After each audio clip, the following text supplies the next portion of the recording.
사도 바울이 1차, 2차, 3차 전도 여행을 다 끝내고 마지막에 로마로 잡혀가게 됩니다. 사도 바울이 예루살렘을 떠나서 로마로 가는 배를 타는 장면이 오늘 읽은 본문 말씀에 잘 나타나 있습니다. 로마로 갈 때는 죄수의 몸으로 결박당한 채 그렇게 백부장의 호의를 받으면서 가게 됩니다. 여러분 1절과 2절 말씀에 먼저 보시면요, 바울 혼자만 끌려가는 것이 아니라 호송되어 가는 이런 죄수들이 여러 명 있었다라는 것을 알 수가 있습니다. 죄수들 함께 이렇게 타고 배를 타고 가는 것이죠. 호송 책임자는 백부장 율리오라는 이름을 가진 사람입니다. 바울이 탄 배는 죄수를 호송하는 특별한 배가 아닙니다. 소아시아 지역 해변을 다니면서 사람이나 화물을 실어 나르는 운항선이다, 이렇게 볼 수 있습니다. 그러니까 이 배는 죄수들만 타고 가는 것이 아니라 장사하기 위한 상인들도 함께 타고 있다. 화물도 함께 실어서 화물도 장사하는 사람도 죄수도 함께 타고 있다라는 것을 금방 알 수가 있습니다. 자, 사울의 시대는 항해하는 선박이나 항해 기술이 그다지 좋지를 않은 시대입니다. 오늘날과는 비교가 안 되는 수준이죠. 그 당시의 선박은 대부분이 목조 선박이기 때문에 바다 가운데서 큰 태풍을 만난다면 대단히 위험합니다. 게다가 사도 바울이 탔던 이 시기는 겨울이거든요. 날씨가 바다가 아직 좋지 않은 그런 때인 것입니다. 사도 바울이 탄 배는 4절 말씀에 보니까 바닷바람이 아주 심하게 불어서 정상적인 항해를 하지 못했던 것을 우리가 볼 수 있습니다. 그래서 구브로라는 섬의 해안 쪽으로 항해를 했다라고 기록을 하고 있습니다. 자, 여러분 5절과 6절 말씀에 보시면은요, 무라라는 곳에서 다시 알렉산드리아 배를 만나서 배를 바꿔 탄 것을 볼 수 있습니다. 그러니까 큰 바다로 나갈 때는 큰 배를 타야 되는 것이죠. 작은 배를 타고 가다가 알렉산드리아 배를 다시 옮겨 타서 큰 배로 옮겨 타서 로마로 이제 가게 되는 겁니다. 이탈리아로 가는 배가 알렉산드리아 배거든요. 자, 알렉산드리아 가는 배를 만나서 배를 바꿔 타고 가는데, 하지만 큰 배로 바꿔 탔다라고 할지라도 8절 말씀에 보니까 배가 정상적인 속도로 못 가고 있는 것을 볼 수가 있습니다. 정상적인 속도를 못 내고 있다라는 것은 그만큼 바람이 심하게 불었고 바다 날씨가 그렇게 안 좋았다라는 그런 뜻이죠. 그래서 여러 날 걸렸습니다. 여러 날 걸려서 간신히 미항이라는 곳에 이르게 되었습니다. 미항이라는 곳은요, 그레데 섬의 항구 이름입니다. 여러분 7절 말씀에 한번 보십시오. 7절에 시작되는 말이 이렇게 시작되고 있습니다. 배가 드디가 여러 날 만에 간신히라고 말하고 있습니다. 간신히. 이 말을 보면 풍랑 때문에 배를 탔던 사람들이 참 배멀미나 고생을 참 많이 했겠다, 이런 생각이 들지 않습니까? 지금 목조 선박을 타고, 그 당시에는 큰 배다 하지만은 지금 상황에서는 그렇게 큰 배가 아닐 겁니다. 그 당시에 목조 선박을 타고 항해하기 위해서 큰 바다로 나갔는데 심하게 태풍이 불고 바다 바람이 심하게 부니까 물결이 굉장했겠죠. 그러니까 이 간신히 이제 여러 날 걸려서 이렇게 가는 것이죠. 여러분 제가 일본에서 한국으로 이렇게 부산으로 올 때에 12시간 걸려가지고 배를 타고 온 적이 있는데요, 오다가 큰 바람을 한번 만난 적이 있습니다. 다행히 저는 그렇게 멀미를 그다지 하지 않는 사람입니다. 그런데 바닷가 출신이기 때문에 그다지 멀미를 잘 안 하거든요. 근데 그날에는 어마어마하게 제가 멀미를 하고 굉장히 힘들었습니다. 아주 죽을 고생을 했습니다. 12시간을 타고 오는데 얼마나 힘들었는지 정말 다시는 배를 안 타겠다라는 그런 마음에 각오를 할 정도예요. 여러분 배멀미 해보신 적이 있으십니까? 배멀미는 이거 차멀미하고는 수준이 다릅니다. 금방 정말 죽고 싶을 정도로 괴로운 거죠.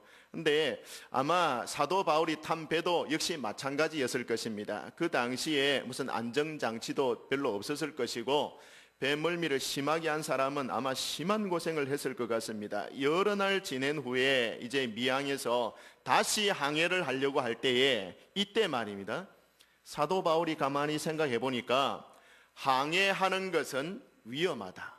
지금 항해해서는 안 된다, 그런 생각을 가진 겁니다. 그래서 항해하기가 위태롭다라고 느꼈기 때문에 10절 말씀에 말합니다. 뭐라고 말했습니까? 여러분이여, 내가 보니 이번 항해가 화물과 배만 아니라 우리 생명에도 타격과 많은 손해를 끼치리라, 그렇게 이야기하고 있습니다. 자, 여러분, 사도 바울은 여러분 배 사람이 아닙니다. 배에 대해서는 비전문가입니다. 이 지금 잡아가는 호송 책임자인 율리오가 그 말을 들었을 때에 사도 바울의 말을 달갑게 여기지 않았습니다. 그냥 한 죄수가 하는 말이다, 이렇게 여겼습니다. 그리고 백부장은 누구의 말을 더 듣느냐 하면요, 배의 선장과 선주의 말을 더 듣습니다. 아니, 괜찮다 그럽니다. 선주는 괜찮다 그러고 선장도 괜찮다 그럽니다. 그 배를 움직이고 항해하는 기술을 가지고 있는 총책임자인 선장이 이 정도 날씨 같으면 괜찮습니다, 충분히 항해할 수 있습니다, 가도 됩니다, 이렇게 말하는 거예요. 그러니까 백부장 율리오는 당연히 선장이 하는 말을 귀담아 듣는 겁니다. 비전문가인 사도 바울이 죄수의 몸으로 끌려가고 있기 때문에 당신이 하는 말을 신뢰할 수 없다, 당신의 말은 듣지 않겠다, 그리고 선장과 선주의 말을 더 신뢰하고 그 말을 듣기로 한 것입니다. 여러분, 바울의 말이, 이 미항은 참 겨울을 지내기가 좀 불편하기는 하지만 그래도 지금은 항해할 수 있는 상황이 아니니까 여기 쉬었다가 겨울을 지내고 그렇게 갑시다, 그렇게 말한 겁니다. 그런데 백부장 율리오와 선장과 선주는요, 한시라도 빨리 가자, 빨리 가고 싶은 겁니다. 미항이라는 것이 사실은 어떤 면에서 보면은 잠시 머물다가 떠나야 되는 그런 항구거든요. 거기서 겨울을 난다라는 거 끔찍한 일입니다. 선장과 선주의 입장에서는 아마 화물을 빨리 이렇게 날라야 아마 경제적인 손실도 좀 적게 볼 것이다라는 어떤 이익도 이렇게 생각을 하고 있었을 것입니다. 그래서 한겨울을 미항에서 난다라는 것은 경제적인 큰 손실이고 여기서 겨울을 난다라는 것은 끔찍한 일이다 생각했기 때문에 빨리 출발해서 가고 싶었을 것입니다. 네, 여러분, 백부장 율리오와 사람들은 선장과 선주의 말을 듣고 일단 항해를 하기로 결정을 합니다. 배는 드디어 출발해버립니다. 그런데 13절 말씀에 보니까 이게 웬일입니까? 남풍이 순하게 불었다라고 13절에 처음에 이야기하고 있습니다. 그래서 출발했는데 솔직히 걱정 조금 되기는 됐는데 전날에 고생한 것도 있고 또 벨멀미한 것도 있기 때문에 약간 염려는 하기는 했지만 출발하고 나서 보니까 남풍이 순하게 불거든요. 그래서 우리 뜻을 이제 이루겠다, 그렇게 싶었던 것입니다. 그래서 여러분 13절에 남풍이 순하게 불매 그들이 뜻을 이룬 줄 알고 라고 이야기하고 있습니다. 여러분, 떠난 오늘 아침에 남풍이 순하게 불었으니까 만사가 형통하겠지, 그렇게 다들 생각 안 했겠습니까? 근데 웬일입니까? 14절에 넘어가서 여러분 보시면은 얼마 안 돼요. 얼마 안 갔다 이겁니다. 얼마 안 돼요. 섬 가운데로부터 유라굴로라는 광풍이 크게 일어나니 배가 밀려 바람을 맞춰 갈 수 없는 그런 상황이 되어버렸습니다. 여러분 어떻습니까? 지금 14절 말씀에 보면 배가 떠밀려 가는 것입니다. 물결에 떠밀려 가지고 목적지로 제대로 갈 수 없는 상황이 되었고, 그러니 배에 탔던 사람은 배 멀미하는 정도가 아니라 이게는 혼비백산하고 죽을 고생을 하게 되는 것입니다. 왜 이런 고난에 빠지게 되었을까요? 여러분, 저는 이 말씀을 준비하면서 묵상을 깊이 한번 해봅니다. 유라굴라 광풍,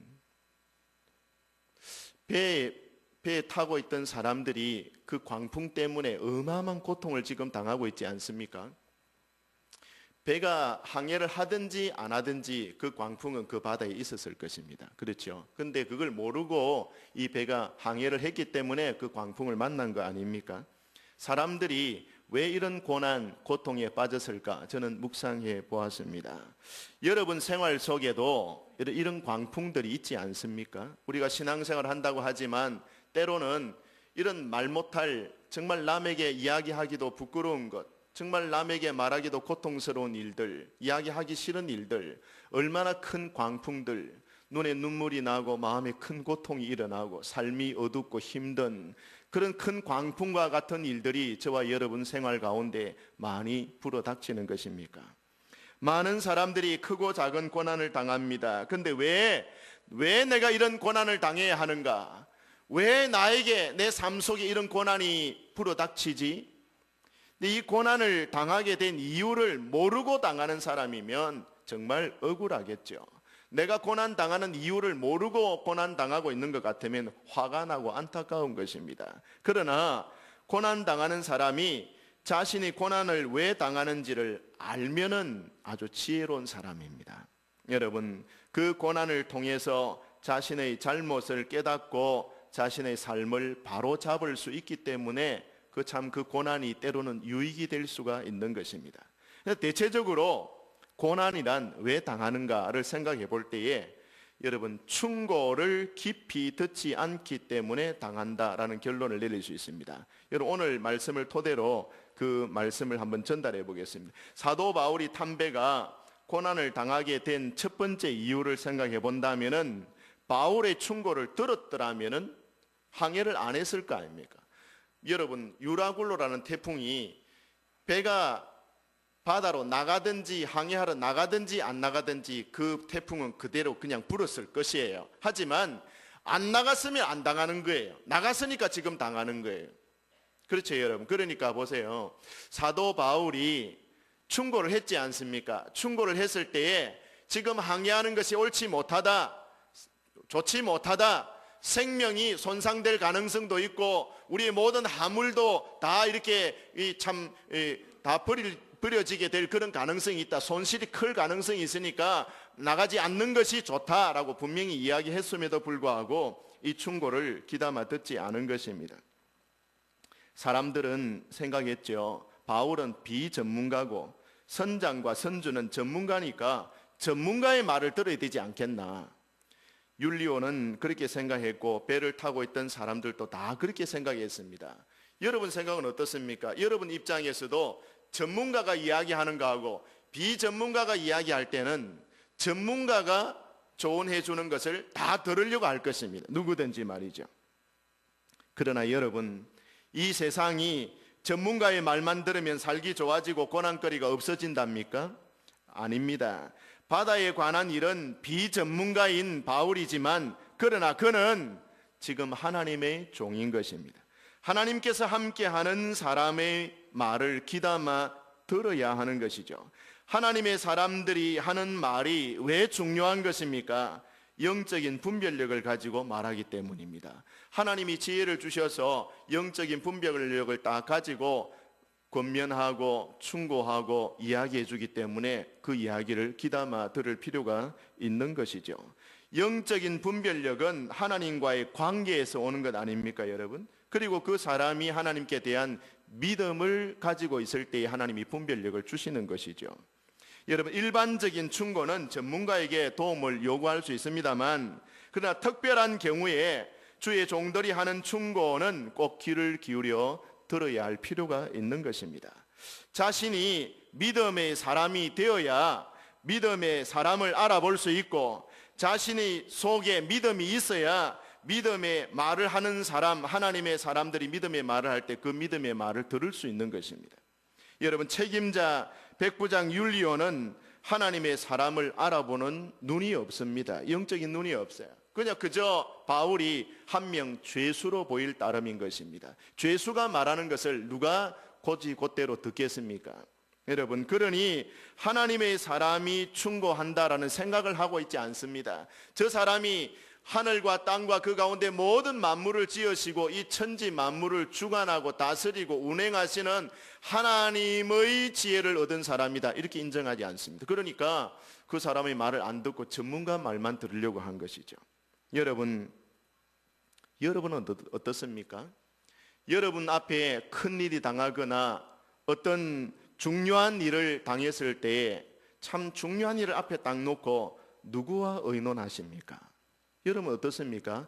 큰 일을 할 때, 중요한 일을 할 때 어느 분하고 지금 의논을 하시는 것입니까? 전문가에게 듣습니까? 불신자들은 점쟁이 찾아가죠. 내 이런 큰 일을 앞두고 어찌하면 좋겠나 물으러 갈 때 점쟁이 찾아가서 물으러 갑니다. 어찌하면 되겠습니까? 점을 치는 사람이 그 사람의 앞길에 대한 운명에 대한 것을 뭐 점을 쳐가지고 이야기해 주는 걸 그대로 따라가는 사람도 있다 이거죠. 근데 여러분, 불안하니까 자기 미래에 대해서, 자기가 행하고자 하는 일에 대해서 자신이 없을 때에 누군가의 말을 의지하려고 하고 누군가의 말을 들으려고 하고 전문가의 의견을 들으려고 하고 그런 마음이 생기는 것은 당연한 일인지 모르겠습니다. 그러나 여러분, 믿는 성도라면 여러분 중요한 일을 앞에 놓고 하나님과 의논하시고 하나님께 물어볼 수 있는 저와 여러분 되기를 바랍니다. 하나님께 묻는 것이요, 그게 기도예요. 내 중요한 일 앞에 놓고 하나님 어떻게 하면 좋겠습니까? 이게 기도거든요. 기도가 어려운 게 아니에요, 여러분. 중요한 일을 앞에 놓고 하나님, 나는 지금 이 일을 앞에 놓고 있는데 어떻게 하면 좋겠습니까? 하나님 저에게 지혜를 주십시오. 환경을 통해서, 사람을 통해서 하나님이 역사하십니다. 그 기도를 들으시고 응답하시는 하나님은 세밀하게 응답해 주시는 것입니다. 여러분, 여러분의 자녀가 결혼을 앞두고 있습니까? 여러분 부모님들이요, 오랫동안 기도해야 됩니다. 아무 기도도 하지 아니하고 자녀를 시집 보내고 장가 보내고 할 수는 없는 것입니다. 여러분의 자녀들이 또 군대에 갑니까? 하나님 앞에 기도해야 됩니다. 여러분의 자녀들이 무슨 일을 시작했습니까? 하나님 앞에 기도해야 됩니다. 여러분이 무슨 일을 계획하고 계십니까? 그 일을 계획한 대로 하나님께서 이루어 주시도록 하기 위해서는 하나님의 선하신 뜻을 먼저 물어야만 하는 것입니다. 다윗이 그랬습니다. 다윗이 하나님 앞에 어떻게 인정받았느냐? 저는 내 마음에 합한 자로다. 그렇게 인정을 받았어요. 왜 그랬습니까? 다윗이 뭐 특별한 인물입니까? 아니요. 그가 무슨 일을 하기 전마다 하나님께 묻는 거예요. 하나님, 어떻게 하는 것이 좋습니까? 라고 묻는 것이에요. 그러니까 하나님께서 그것을 굉장히 기뻐하셨습니다. 그리고 다윗의 길을 선하게 인도하신 것이죠. 사울 왕을 피해서 10년 동안 도망 다녔다라는 사실을 여러분 생각해 보십시오. 왕이 군대를 거느리고 한 사람을 잡기 위해서 자기 나라 땅 안에서 10년을 쫓아다니는데 다윗을 못 잡는 거예요. 다윗이 숨는 기술이 좋아서 못 잡았을까요? 아니요. 하나님께서 보호해 주시기 때문에 못 잡는 겁니다. 하나님께서 다윗이 물을 때마다 즉각적으로 응답하실 때도 있고 하나님께서 응답 안 하는 것 같았는데 나중에 뒤에 가서 알고 보니까 하나님의 선하신 도움 아래에서 다 피할 수 있는 길을 하나님이 열어놓으셨더라라는 것이죠. 여러분이요, 하나님께 물으시고 하나님께 의논하시는 여러분 되시기를 저는 진심으로 바랍니다. 그 다음에 두 번째, 그들이 고난당하는 이유가요, 순풍을 만났기 때문인데 이 순풍이 그 사람들 마음을 속이는 순풍이었어요. 이 순풍에 속았다라는 것입니다. 사람이 무슨 일을 딱 시작해가지고 일을 할 때 처음에 잘 되면요, 시작이 좋으면 이야 안심을 합니다. 이거 뭐 되겠구나. 여러분, 지금 사도 바울이 그렇게 가지 말라고 했지만 이 선장이 괜찮다 그러고 또 선주가 괜찮다 그러니까 사람들이 다 동의해가지고 배를 바다에 딱 띄운 거 아닙니까? 딱 띄웠는데 야, 이 봐라, 남풍이 분다. 남풍이 분다라는 것은 순한 바람입니다. 그러니까 일사천리로 자 가겠구나, 편안하게 가겠구나. 순풍이 불었기 때문에 사람들은 다 속았습니다. 순풍이 불면은 안심하는 마음을 가집니다. 바울이 탐배가 항해를 시작했을 때 남풍이 순하게 불었다고 했으니 그때 사람들은 모두가 다 안심이다, 이제는 잘 가겠구나, 자기 뜻대로 모든 것이 다 잘 되는 줄 알고 대비책을 세우지 않았습니다. 순풍이 부는데 무슨 대비책을 세우겠습니까? 바닷바람이 좀 일고 파도가 좀 이렇게 일면 아, 이거 큰일 나겠는데, 조심해야 되겠는데 하면서 딱 조심하고 경계하고 뭔가를, 태풍이 분다면 우리가 뭔가를 어떻게 준비해야 될 것인지 만반의 준비를 해가 가자, 이거 하고 아무 준비 없이 순풍에 또 딸고 그냥 노래 부르면서 이렇게 가다가 태풍 만난 거하고는 천지 차이죠. 여러분, 우리나라에 태풍이 왕왕 오지 않습니까? 태풍이 오면은 일기예보에서 기상 캐스터들이 늘 이야기합니다. 태풍이 옵니다, 조심하세요. 태풍 피해를 입지 않도록 이렇게 단도리를 잘 하세요. 막 이렇게 막 이야기하죠. 하는데 설마 괜찮겠지. 준비를 안 하는 거예요. 아무 준비도 안 하다가 그냥 집이 무너지기도 하고 뭐 이렇게 토사가 흘러와서 집을 덮치기도 하고 뭐 준비를 안 하는 거예요. 대비책을 세우지 않는단 말이죠. 순풍이 부니까 대비책을 세울 필요를 느끼지를 못한 것입니다. 이것이 여러분 고통당하게 된 원인이 된 것입니다. 사랑하는 성도들이여, 여러분이 하는 일들이 모든 것이 지금 잘 되고 있습니까? 잘 된다고 교만하시면 안 됩니다. 잘 되느냐 안 되느냐 하는 것이 중요한 것이 아닙니다. 그것이 하나님의 뜻에 합당한 일이냐 아니냐가 중요한 것입니다. 지금 순풍이 분다고 만사가 형통할 거라고 생각하면 안 됩니다. 지금 내가 출발하고 지금 시작하고 지금 행하고 있는 일이 잘 되느냐 안 되느냐보다 더 중요한 것은 이 일이 하나님이 기뻐하는 일이냐 기뻐하지 않는 일이냐를 점검하는 것이 더 중요해요. 여러분, 아무리 순풍처럼 순하게 모든 일이 척척 잘 돼 간다 할지라도 이것이 여러분의 양심에 비추고 하나님 말씀에 비추어서 하나님이 결코 기뻐하시는 일이 아니지라고 생각된다면 항해를 중단해야 됩니다.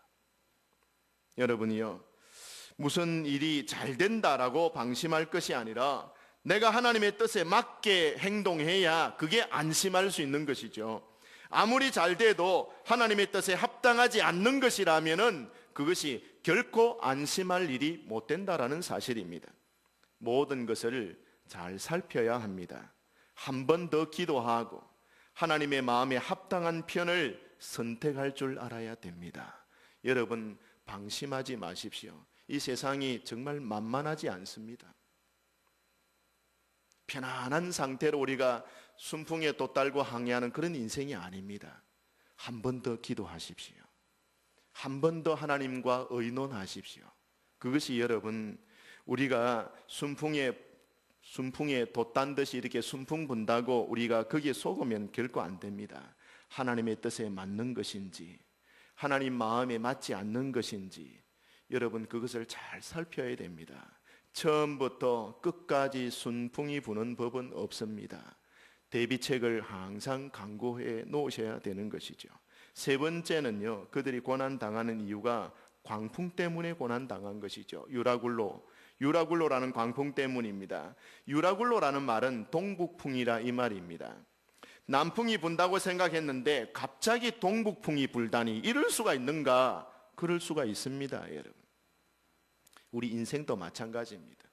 남풍이 분다고 다 안심하십니까? 여러분의 생애에 언제 그것이 남풍이 바뀌어서 동북풍이 될지 모릅니다. 언제 그런 일이 밀어닥칠지 모릅니다. 여러분, 교통사고가 내 난다하고 납디까? 순간적으로 일어납니다. 여러분, 사람이 쓰러지는 게 여러분 예고를 하고 쓰러집니까? 하루아침에 건강하던 사람이 쓰러질 수도 있습니다. 하루아침에 전혀 생각하지 못한 사람들이 죽음을 맞이할 수도 있습니다. 여러분, 천재지변이 하루아침에 일어날 수 있습니다. 남풍이 분다고만 생각해서는 안 됩니다. 언제 동북풍이 불지 모르는 것입니다. 여러분의 우리 인생이 이와 같습니다. 내 인생에 남풍 같은 순한 바람이 잘 분다고 생각했는데 예상치 못한 광풍, 동북풍이 불 때가 있는 것입니다. 인생은 여러분 잔잔한 호수가 아닙니다. 예수님을 믿으면 잔잔한 남풍만 불 것이다, 그렇게 생각하는 분이 있습니까? 여러분, 예수님만 믿으면 만병통치약을 받은 것과 같다, 모든 질병을 다 낫을 수 있다, 그렇게만 생각하십니까? 그렇지 않습니다. 남풍일 수도 있고 광풍일 수도 있습니다. 그래서 사도 바울은 뭐라고 말했습니까? 내가 죽어도 주를 위해서 살아도 주를 위해서 산다, 그렇게 말한 것입니다. 이 세상은 여러분 항상 남풍만 있는 것이 아닙니다. 사단의 세력이 이 땅에 공중에 권세 잡은 자로 있으니 우리 일생에 동북풍 같은 광풍이 불어 닥칠 때도 때로는 있는 것입니다. 동방의 의인 욥이라는 사람을 생각해 보십시오. 지금까지 자기 인생을 잘 살아왔습니다. 아들, 딸 10명 낳고 잘 살았습니다. 부자로 살았습니다.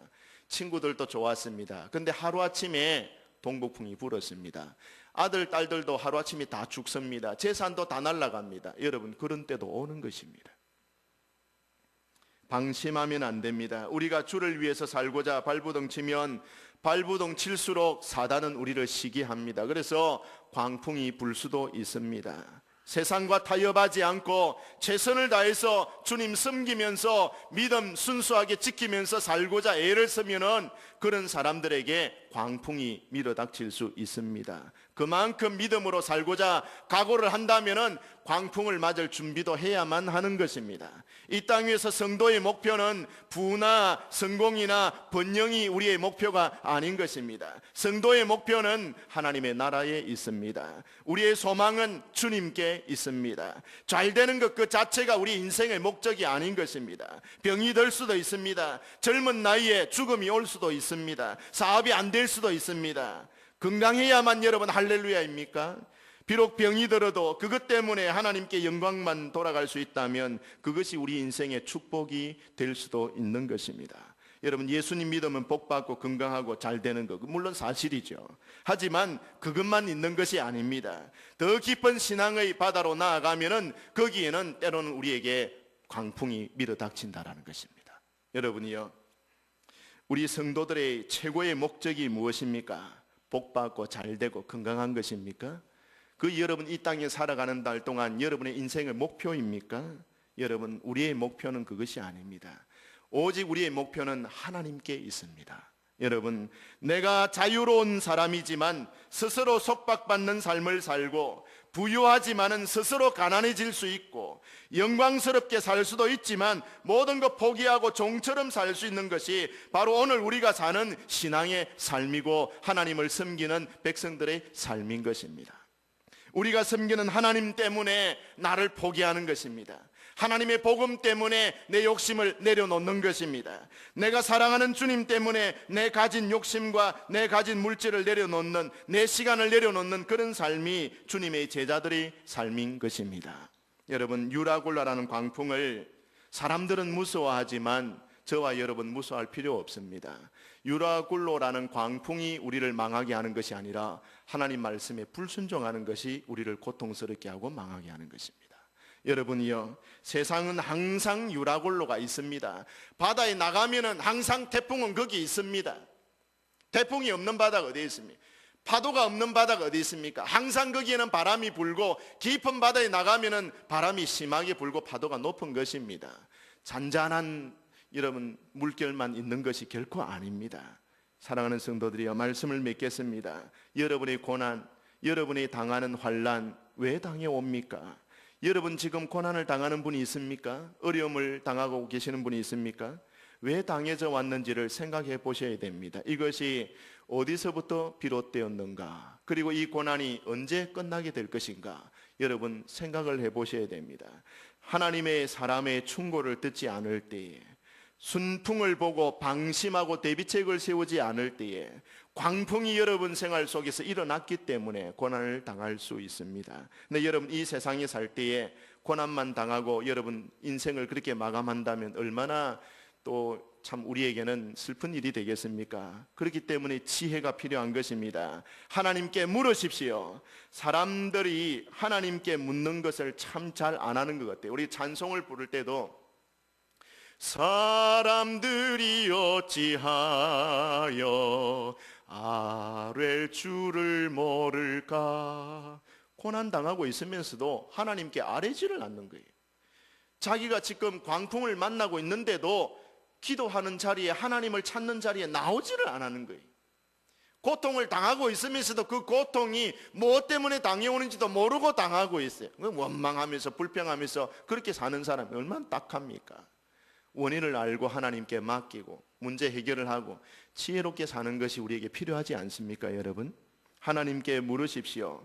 하나님의 사람들이 하는 충고에 여러분 귀를 기울이십시오. 순풍만 즐기고 순풍만 즐거워하지 마시고 하나님의 뜻에 맞는 것을 즐거워하고 하나님의 뜻에 맞는 것을 구하고 찾을 수 있는 영적인 지혜 있기를 바랍니다. 광풍이 있다고 또한 두려워하지 마십시오. 인생의 목적은 하나님의 나라를 바라보는 데 있습니다. 여러분, 광풍이 우리를 망하게 하는 거 아닙니다. 때로는 광풍 만날 수 있지만 하나님의 거룩한 손이 전능하신 그 능력으로 우리를 힘껏 붙잡고 계시는 줄 믿으시기를 바랍니다.